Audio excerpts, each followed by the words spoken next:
The military has taken me so many places and offered such meaningful employment to myself. The missions up north definitely reinforce that fact that what we do in the military makes a difference. In this case, saving the lives of the crew on board a vessel in distress.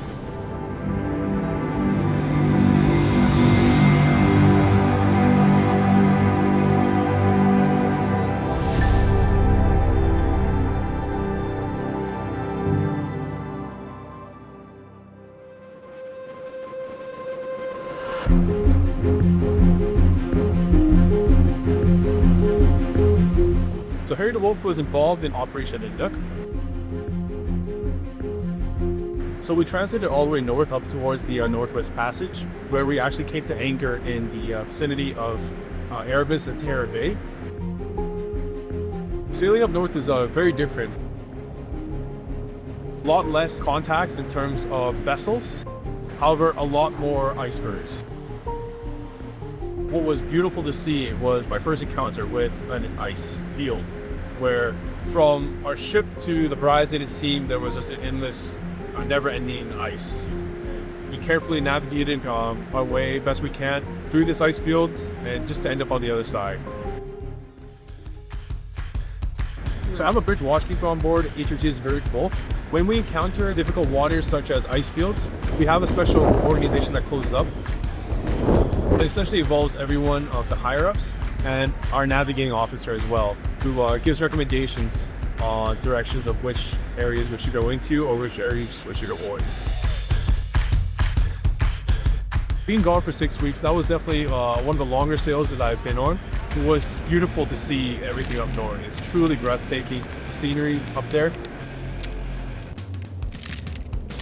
What was most difficult about that was being very isolated from the known world. We definitely spent up to a month at sea, no other contacts in sight, just the crew and the ship.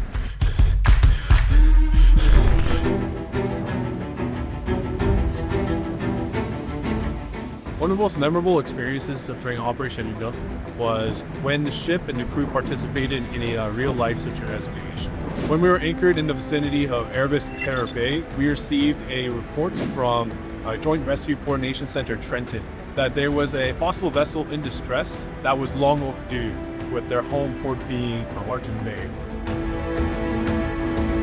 We realized we had to take action. We received orders to weigh anchor and proceed to the last known location of this vessel. We made efforts to communicate with them via VHF radio. We managed to establish reliable communication with them via social media. They actually were able to take pictures of our ship and send them to us. So with that relative bearing, we were able to close with them even further. Everyone and everything on board was used to aid in this rescue.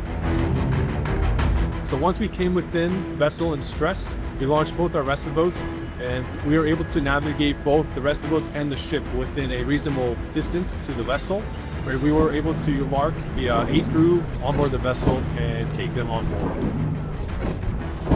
So the issue with the vessel was one of their engines out of the 2 was not working, and they were low on fuel.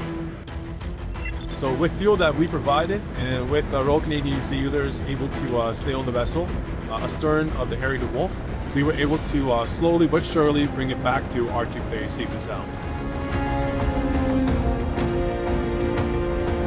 After taking on the members of this vessel on board and talking with them, they were stranded out there for just over 3 days. They were out of water, they were out of food, they had no means to warm themselves, so they were in a dire situation.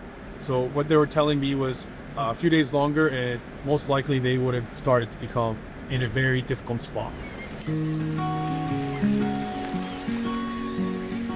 They thanked us heavily for the timing and that fact that we were able to find them so quickly.